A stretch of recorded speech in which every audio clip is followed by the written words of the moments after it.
Alfie, it's been 2 years since your cancellation. They found a video of mine from 8 years ago. Which word was it? The N1. The N1. Should these people be castigated now because of what they did then? Should they? No. It's an exhilarating feeling, I think, to bring somebody down. Is that because they saw something in you they wanted to destroy? I felt a great sense of relish. You eating relish? Name all your black prints. I prefer not to do that right now. Can I have my money back? The £6 you've paid, I'm afraid, is non-refundable. Did Jim Davidson reach out? Something shouldn't be joked about, by the way, Alfie.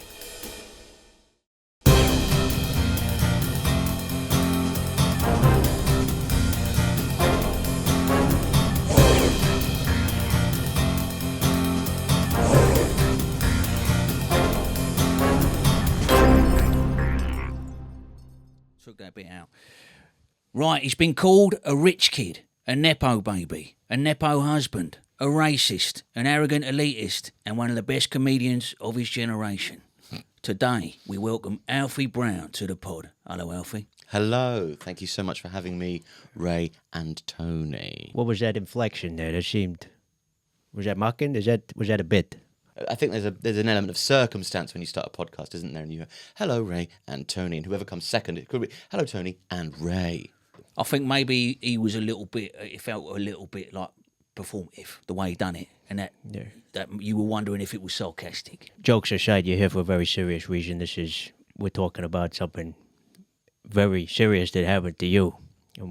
I just, it needs to be treated with the respect it deserves, quite frankly. Absolutely, and I can't wait to find out, more. Alfie, it's been 2 years since your cancellation. Yep. So why Bad Boys Done Good? Why now? You asked, and I was thrilled to get the invitation. I think it acts as a rather beneficial stepping stone, I think, for a lot of people. Right, so you're seeing it as a career move. Just to get myself back on track, yeah. I mean, well, you're making positive steps. I know you donated your fee today to Black Lives Matter, apart from the travel expenses, so that's £15. It's very worthy cause. You're on the comeback. You're doing the right moves. Yeah. So Absolutely. well done for that. Thank you so much. For those of you who are not aware of Alfie, which will be most of you, you're a stand-up comedian. This is right. More of a theatre act or a art centre act than a club act. Is that fair to say? I can do both, but I suppose my strength would lie in the writing of shows, if that's what you were driving at, yeah. So your mum is a celebrated impressionist, Jan Ravens. Your dad is Rory Bremner. Your uncle is Alistair McGowan. Is right, yeah. Your step godfather is John Angus Cole Dayton. Shaw, yeah. John Cole Shaw's in there as well. Yeah. But you claim not to be a nepo baby. What's the thinking now? Yeah. What is a nepo baby? Could you have a nailed down definition for me? I'll tell you who a nepo baby is. Yeah, because I've read about your privilege as a nepo baby. I've seen that you've had a lot of early success. Your privilege has allowed you to perform at such venues as Chuckle Hut Preston, the Funny Bone Rochester, Humor Tumor Milton Keynes, Lollicost, Sick Cup. I mean, I could continue. Yeah. And you're trying to act like that didn't give you privileges. Well, I mean, Ray, you've begat from your loins. You didn't answer me. He's deflecting, but we'll see where this goes. Well, you have two nepo babies of your own. Careful where you go with this, Alfie. Well, obviously, you didn't want to deny them the opportunity to be creative in their own right. No. But have you given them legs up in the industry that perhaps they wouldn't have had if their father wasn't Ray Winston? I certainly think it helps, but it also hinders because I think people expect more from Lois and she can't give more. Mainly, people who are talented and secure don't tend to bring it up too much. But there are certainly advantages in life that I have had because my parents have been. But there's also, the advantage of being loved well by your parents or being nurtured correctly or just having good parents in general. So people are very picky about the kinds of privilege that they criticize you for having had. But really, it's nobody's fault that they, their mum was Cyndi Lauper or they went to Eton or wherever it is they went or whatever. It's just fair fucking enough. Get on with it. Shut up. You were cancelled. There were some archaeology tweets that were brought back up. Yeah. And videos from the past. Yeah. For our listeners that don't know, we got a lot of loser incel listeners that watch this Men's Mental Health podcast. Broken men trying to rebuild, and your story could provide inspiration. I'd like to go from the top. Tell us what happened. Well, 2023. So I was doing a show in Waterloo. I made an off the cuff remark about politics. I said that I'm what people on the far left call a centrist, which means that I'm also left wing, but I don't hate Jewish people. Smearing Corbyn is what you were doing. That was certainly the accusation of the lady in the audience. Yes, Something shouldn't be joked about, by the way, Alfie. is Corbyn numbering amongst them? Yeah. You're on stage, you're smearing Corbyn. She shouts out and goes, "Oh, I'm so sick of this shit." And I go, "Oh dear, what do you mean?" She goes, "Well, I'm Jewish and I don't think Corbyn's an anti-Semite." And I went, "Well, I'm not Jewish, so I don't really feel like I'm in the position to argue with you. But at the same time, there are Jewish people that disagree with you about whether he's not or he's an anti-Semite. So I'm not sure that you can use your Jewishness as necessarily a defeats all point." Anyway, the next day she tweets out a rather heroic recounting of this tale with her coming off victorious, and I just decided to quote tweet it because I had a tour coming up. I thought I could use it to sell tickets. You'll be aware of Corbyn fans, won't you? They're very. Good people. They found a video of mine from 8 years ago, and Well, this is the one where you were using the N-word 47 times in 3 minutes. I'm not quite sure about those numbers, but yes, I did use that word. Unfortunately, it was in a routine whereby I was sort of saying that white people not saying that word was a sort of. But we use iPhones or smartphones that are kind of the coltan is mined in the Democratic Republic of Congo by slaves. So I was just pointing out the hypocrisy that we're more offended by words with their origins in slavery than we are by slavery itself, and to highlight the shock and horror of modern slavery and our complicity in it. To highlight the shock of this, I did use that word.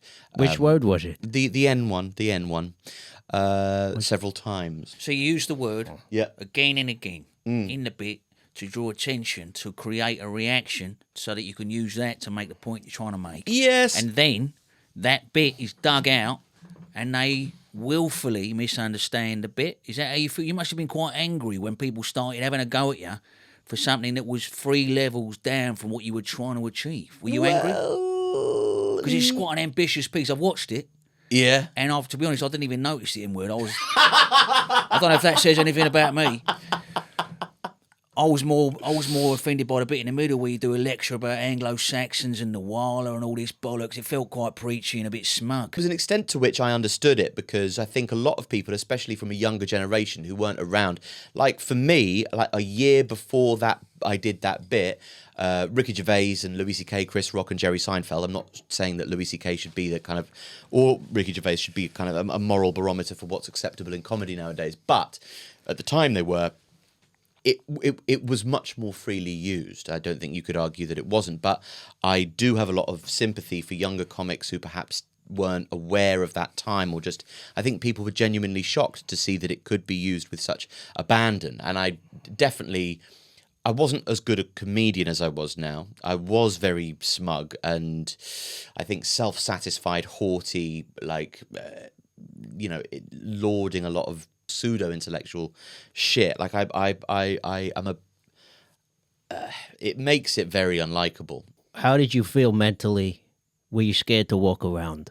Yes, there is the working paranoid assumption that everybody that sees you hates you, knows and hates you, yes. And did anybody shout some shit at you in the street? No. Did anybody in a comedy club give you some shit? No, I've never had any shit from anybody. How soon afterwards did you hang around the black friend? I don't think I was quite looking at things like that at that point, no. Do you have any black friends? I have black people that I would call a friend, yeah. How many? Baker's dozen. Baker's dozen. What, 11? There's a baker's dozen. Name all your black friends. I prefer not to do that right now. Okay. And I think it's probably half a baker's dozen, actually. You got 5.5 black friends. Yeah, one's mixed race. You'll then drop on a Soho theatre, Lee Griffiths drops you, sits you down and tells you you can't. So you got a lot of people sitting you down. I got a question, right? When you know this is going on and people are inviting you for meetings, Yeah. surely you can figure out what is the purpose of the meeting. Was it annoying to go to the meeting knowing that you're going to be told, we can't work with you no more? Weren't you tempted to just say, can you just call me up to say this? Don't make me go into central London. Well, no, they came to me. I said I was happy to go to the Soho Theatre, and they said, "Don't worry, we'll come to you." Interesting. Yeah. So they came to your house. No. We met in Like Harold Shipman. We met in the we met in Wagamama. I don't want to say because it's very near my house. Is this a cafe that you go to normally to do work? It's a cafe that I go to get sort of destroyed by former colleagues. It was the head of comedy at the Soho Theatre, Steve Locke, and indeed Lee Griffiths. Right. The reason why Lee Griffiths features more in my show is because I found it amusing that he was lecturing me about what's appropriate in comedy whilst also being a former member of the sketch group Late Night Gimp Fight. It's kink shaming. Well, Gimp is sort of, as well as Gimp Mask, is sort of like an ableist term, isn't it? I think it was. I thought he was sex positive. He might be, yeah. Was he a white guy from Soho Theatre? believe he still is, yeah. Jewish? I wouldn't like to make any assumptions. Zionist. So who was the first person to reach out in support? Did Jessie, your living lover, did she reach out publicly? Alfie, please, this is Did she serious. come out publicly? Which comedian spoke out for you and which motherfuckers twisted the knife? You can name them. We'll Lots bleep of it. people, offered to come out publicly, and I told them, "Don't. It's not worth it. Just stay silent, and it'll go away." That didn't come to pass. Other people offered me support in various ways. I think a few people did come out to bat for me online, and Was it a shame? Was it disappointing to see the caliber of extra world sticking up for you publicly? I happen to know that the Nazi Leo Kurz was one of them, and alleged Zio Pig comedian Josh Jacobs was another. yeah, that was they were very. You know, wouldn't you like some of the heavy hitters to come out? Maybe Deborah Francis White or someone like that. Correct. Susie Ruffle. The darlings of the industry. Yeah. Yeah, it would have been good actually if 'Cause I that could have didn't happen. had one of them. Why didn't they? I don't know really. A lot of them sent me DMs. Those two didn't, but a lot of people did, and a lot of from a very very wide ranging source. I was quite proud. Any comedians of color do it? Yes, yeah. And the weird thing is that meant more because it was like I didn't Quite anyway. patronizing, but Did Jim Davidson reach out? No, he didn't. I heard that he offered you tour support as long as you've done the bit every night. Is that true? No, that's not true. No. something I noticed, you say a lot of slurs in the piece, obviously. You know, the N word was used, P word, G word. I noticed that the Asian community didn't react too negatively, which is surprising because they are tech savvy. You would have thought they'd been all over that. Yes. Do you know why that might have been? No, you tell me. I don't know. I don't speak to Was them. it the amount of the word Speak to used? Asians. Yeah, maybe. Maybe it was the frequency. I think frequency. a lot of people had a problem with the amount of times. Many times. Like, but I would have thought it's like you do it once, seal broken. You would think so. Do you still get PTSD now and again when some rap music comes on the radio? No. Not when rap music comes on the radio. But I am sort of terrified of asking for gigs and stuff like that. Really? In case what? In case they say no, and then I have to deal with the reality of my being ostracized from the comedy community. Do you still feel it? Yeah. But I know you've made reparations, shall we say, to the black community to regain trust. I happen to know you cleaned Richard Blackwood's Beamer. Very kind. You did Jamali Maddox's tax returns, and you were Reginald D. Hunter's masseuse for a short period of time. Yes. Every And that nook was and a cranny. tricky job because you've got a very broad back, of course. Yeah, every crevice. So you are making steps. Would you say that you are rehabilitating? You've served your penance. You're out of purgatory. Yes. Yeah. No, I got a letter from the black community saying, "Call it quits." Really? Yep. It was said signed the black community. Oh, where are their offices? Be careful. Dulwich, I think. Dulwich. Yeah. That video of Linford Christie saying he forgives you and you're welcome round his house anytime. Was that a cameo that you paid for? Or was that an official video sent by him? Again, I can't say that I saw it. I've kept myself at arm's length from these things. Bad Boys Done Good is now proudly sponsored by Wellsbourne Market, The biggest open-air market in the Midlands. with stalls selling the latest fashion trends. home security items, Hair care. meat, Workwear. blankets, pillows and cushions. And much, much more. A fun day out for all the family. With free parking and fully tarmacked walkways. Just off the A429 near Leamington Spa.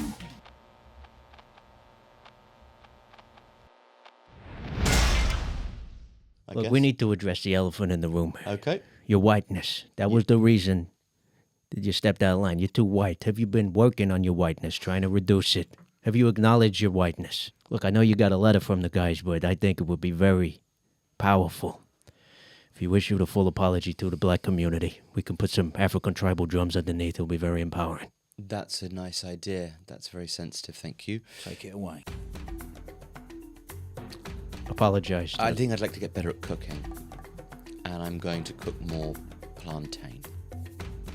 Thank you. Is that an apology? Didn't feel like an apology. Well, you just told me what you I think you asked me to. I'd like you to apologize to the black community because this is your rehabilitation. I thought you wanted me to tell you what I was going to do to be less white. I did, but then, oh yeah, right, you cook plantain. Right, to cook plantain. Now can you apologize? No, to I'm sorry. Is that good? Do it again. Say you're sorry about the bit and say how you're going to be less white. I'm not sure that the Boys Done Good podcast is really. I think I'd like to do that in my own. Bad boys Bad done boys. good. Bad Boys Done Good.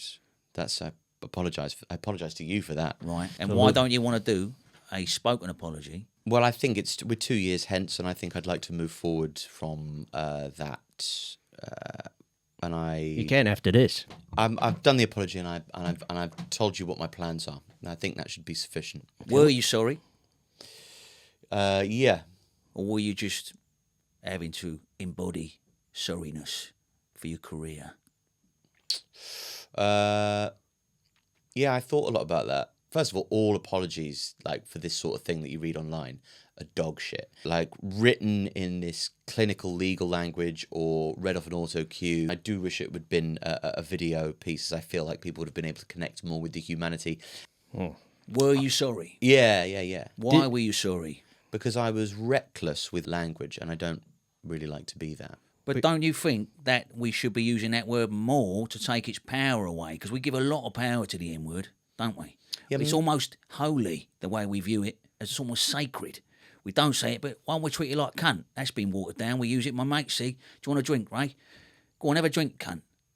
Yeah. It's been normalised. You normalise the word cunt, normalise the N-word. That will debunk it. I don't think I'll be the first one raising my head over the parapet with that social experiment, but you're more than welcome to give it a good bash. And if it takes, I'll certainly join you. If I have an N-word party, would you come? Depends who's going. Friends, family. Friends, family, and me. Alan Devonshire, he'll be there. Alan Devonshire. Is he West Ham, West Ham? best midfielder of all time. Either way, I think good luck to everyone involved. You sound like you're saying the words, but you're reading them off a script. Well, thank you. I don't feel you in this. Are you feeling what you're saying, or are you just saying what you think you should say? No, I mean that. Do you feel like this sort of personality that you're displaying now, this sort of slightly cold, slightly aloof, slightly mechanic, long-worded, long sentences, grandstanding, is that a reason why people were only too willing to cancel you? It's a very interesting point, yeah. Is it personality-driven rather than the crime itself? Yeah, Posh privilege. I often wonder about like whether or not I'm unlikable as a performer. And there was a great, I think I felt a great sense of relish. You were eating relish. No, I wasn't eating any relish. It's an exhilarating feeling, I think, to bring somebody down. Yeah. And is that personality-driven? Is that because they saw something in you they wanted to destroy, or is it just because anyone, they would have enjoyed it? You know when you're in your car and somebody cuts you up and you go, shit, fuck off, I'll fucking nut you, like, or whatever it is you say. Yeah, I think Twitter provides the same sort of barrier so that you don't really connect with the humanity of the person that you're seeking to destroy. Does it say more about the canceller than the cancellee? It's not that simple. It doesn't say more about anybody. There's a system in place, or we see our value illuminated in a succession of red hearts. That's probably too fucking silly a sentence. So apologies aside, this was a situation where things from the past were dug up. Offense archaeology, they call it. We've dug up some old tweets from some of our guests, unfortunately, and some people related to the comedy world. And they're very shocking. Let me give you some examples of what we found. Deborah Francis White. Anyone else finding Putin sexy, he can invade my regions, for example. Guz Khan. Am Yisrael High. Very disappointed to see that. Now, Bobby Davro, tweet number 1, not sure how this works. Leave means leave. Get him out. Do you think offense archaeology is ever acceptable? Yeah. In what context is it okay? It's different with language, I think. With language, I think you've got like people like Patti Smith, John Lennon, Bob Dylan, and Any black musicians you'd like to mention, or just white ones? Well, my point is that they all use the N-word, didn't they? And they're white, so that's why it's sort of. I mean, I could list a lot of people who are black and used it. That's a different thing entirely. Okay. So Elvis Costello, should those songs be thrown out? Should these people be castigated now because of what they did then? Should they? No, I would argue, but then you might disagree, or others might. So they shouldn't have the vaults excavated because of their use of the N-word, but why should you? I don't think I should, but that doesn't necessarily mean that I shouldn't have apologised. I don't think I should have lost everything that I lost, but I also don't think that I shouldn't have apologised. I should have apologised. Did the experience make you slightly more racist? No, I don't think so. Has it changed you as a man? Has it changed you as a performer? Has it changed you as a lover? I'm a lot more generous a lover now, and I think I spend a lot more time focusing on my partner in the bedroom than I perhaps did before I was cancelled, because I go, well, I've really, now that I don't have a career to back up my side of the relationship, I'm really going to have to put a bit of welly into this. Well, you're famously married to a former star of Harry Potter, Lavender Brown, as she was in Harry Potter. Is right, yeah. Jessie Cave. Jessie Cave, Now- Tully, Sky One. Now, women Bears famously mention, I think. prefer their partners to make more money than them. They find that attractive. Now, obviously, in your situation, that's been reversed. Is there a resentment there that she's the main breadwinner? No, she's a very generous person, and she hasn't ever lauded her financial superiority over me and tried to make me feel small. But do you resent her that all her money comes from old work that she done? No, I don't think it does. I think it comes from, her money comes from many places. She writes a very good Substack. She has she's an OnlyFans creator. No, I got a bone to pick with you about OnlyFans, yeah? because I support sex work, of course, and I love supporting sex workers. Yeah, of course. Believe me. I know. And I subscribed to your partner's OnlyFans. I was very disappointed to see it's just a lot of stuff about hair. My question to you is, can I have my money back? The £6 you've paid, I'm afraid, is non-refundable. It is. She's quite upfront about the fact that it is a hair sort of non-explicit hair fetish, leaning OnlyFans, and if that isn't your thing, it was your fault for subscribing, I'm afraid. She also gets money from residuals for her work. It's not that much as you Well, think. her money comes from J.K. Rowling, who is called a transphobe. So your lifestyle is partly funded by transphobia. Why is that okay? But your racism ain't. Yeah, well, I'd rather me have J.K. Rowling's money than her, you know? You fuck like a maniac. I do. How many fuck kids you like a got? maniac. 4 of them. Why you got so many? Because that's what my partner wanted, and You got a pregnancy fetish? It's okay. I do actually, yeah, I do really find that very Me attractive. too. But The pussy's like a bouncy castle. Every time you go in there, it's like a different vagina. That's what I found. Would you Yeah. agree? yeah, I think that's quite a vivid and well put description. Yes. Thank you. Are you angry about your success or the lack of, as you see your peers shooting past? No. I have to admit, I got a slight bit of professional jealousy myself, because I know you're friendly with the Have a Word podcast. it's an institution. There's so much humor. It's such big. It's good- big showbiz stuff, isn't it? Yeah, there's so many good times, so many characters. I mean, Adam Roy, I don't know the guy, but man, he looks like a great guy, good time. I would love to be suckling on the Harry Teeter row, if I'm honest. Yeah. How did that relationship begin? Because you guys seem very different. In Edinburgh, we became friendly watching Liverpool Football Club together in the Three Sisters courtyard on Cowgate. You're a fan? Of the Liverpool Football Club, yeah. Right. Yeah. Can you call him and maybe see if we could get on the podcast? I could call him, yeah. But Would you ring him now? No, I wouldn't ring him right now, no. Please. Because it's, what day is it? Tuesday. And it's, he's in the middle of a record right now. So he'll be using his voice? Yeah, but he'll have his phone off. Right. Can we hear his voicemail? No. You're very defensive, aren't you, Alfie? I'm just not going to call Adam Rowe. Do you think this attitude problem that you're displaying right now, this lack of willing, this arrogance, do you think that's a factor in why you're not more successful? No. 'Cause I was trying to be vulnerable there and express some male-to-male emotions. I want to be friends with Adam Roy. He seems like a nice guy. There was just a sausage dog. I just want to be brought in. I want to be involved. Men should talk. That's all I'm saying. Yeah. He Well, shut me down. I was trying to. You can be a part of it. You can. I'll put in a word for you, definitely. Yeah, but why did you shut me down? This is a serious show. We have a word. You get people on it. I just wanted It's a great time. I'll certainly put in a word for you. That's all you had to say. Ask him now. In a recording. You're live. You could just tell him. I don't think we'd. I will certainly put in a word for you after we You could finish just tell him recording now. the podcast. Adam. Please book Tony. Yeah. Soprano. I can be funnier on the podcast. This is serious. It's measurement. Can you do any impressions? Can you do an impression of Alfie? I'm discombobulated, and the metamorphosis of what I'm trying to extrapolate here is somewhat disingenuous to the wider picture of the community. I shouldn't have said what I said.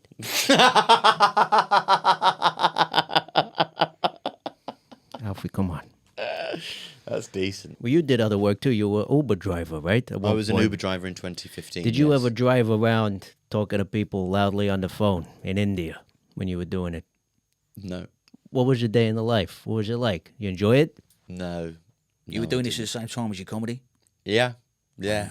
What was your rating? It was 4.9. Actually, it was very good. I even got a few written reviews. People that would go, "What a nice Uber driver."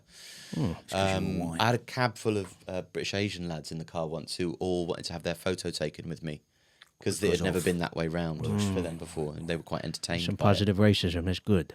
it. Yeah. I think it's a step in the right direction, that kind of thing. Sure. When you're older now, you're 48, is that right? 38. 38? Fucking hell. Yeah. Well, you look a lot older. Could you tell us your beauty routine so that our incel listeners can avoid it? If you want to avoid this aesthetic, then I'd go for sleeping more and drinking less. I think vulnerability suits you, Alfie. I think you need to lean into this because you've got that weary side of you. You seem like a man who hates himself but also thinks he's fucking great, which is an uneasy blend. But I think if you can lean into the sort of weary resignation, the philosophical side of yourself, that sort of post-cancellation melancholy, I think that could be a good move for you. I think it's certainly time to grow up a little bit, and there's these shows that I've been doing for quite some time now that I want to put behind me and move through to a new way of doing things. And I think actually that might be a very good route for me to take. I certainly feel weary, but then sometimes I think on stage my persona is a kind of blend between kind of camp and violent. Camp? Was that your new PR spin, is it? Camp it up? Alistair Campbell urged you to do that, did he? The kind of posh that I am is a theatre posh, which has a certain level of camp to it. So I think on stage I lean more into that. Right. And then the kind of feeling of rage and violence that flashes through and then reverts to this softer theatrical camp side, yeah. Is edgy comedy what uninteresting people do to seem interesting? Yes. Yeah. I don't know if you've watched a lot of a modern American comedy. I think there's a lot of that there. A lot of people saying gay and retard repeatedly to try and elicit some kind of reaction beyond the merit of the punchline on its own. Could you do it in the style that they do it? How would they do it? You're a gay retard, man. Like that. Oh, that's the clip. It's a real. All right. Because think about it. It's him saying it. I like it. So how you feeling now? How's Yeah, your you mood? got ADHD. I got ADHD. You got it in the 90s, right? Yeah. Yeah, mine's better than yours. Well, I think mine's the original one, isn't it? No, my one is the one that is my one's Alfie, proper. look at that. What Yeah. does that say? It says. It says fucking recognized and prescribed by a professional. Where the fuck was yours? Well, I stopped taking it because it made me have mood swings when I was coming down off of it. Probably weren't ADHD then. I'm a neurodivergent queer, and I'm practicing. But I think your ADHD was probably a sham. Hence, you don't use the medication. Well, maybe, yeah. But the bipolar, you have that.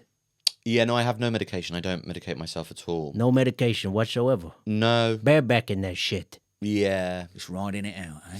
Well, yeah. I don't know. I didn't like my bipolar medication because it's a tranquilizer, isn't it? And I didn't like how removed it made me feel. I watched a film called I Loved You for So Long, and I just knew I should be crying at the end, but I wasn't, so I stopped taking my bipolar medication. Did you cry during the cancellation? Surprisingly little. What was the overriding emotion? Mania. I danced a lot to the Scissor Sisters. Interesting. Quick fire round. Quick fire round. Yeah. Alfie Brown, are you a racist? Yes or no? No. Prove it. No. You ever had a black girlfriend? Yeah. Whose chin is this? Will Young or Morrissey? That is Will Young's chin. No, it's Morrissey. Morrissey. Do an impression of someone who don't like you. Doing an impression of you. Oh, yeah. Oh, look at me. That's great. Oh, my propensity for verbosity is thought to be an atrocity. Oh. That good? Very good. That's brilliant. Which is worse, G word or F word? G word. N word or P word? Y word or K word? K word. M word or the W word? M word. T word, C word. C word. Jesus Christ. Whose lives matter? Be careful. Our lives, everybody here today. Right. But mostly, Mine. Finally, do you have a message for Twitter user JRC1921, the geezer who started all this? Look down the camera.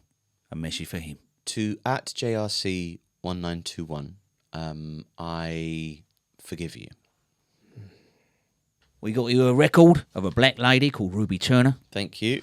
and we got you a Rolf Harris styrofoam. Because he was cancelled just like you. Yeah. but there's no coming back for him. But you, Alfie, you got a second chance here. Yeah. Don't waste it.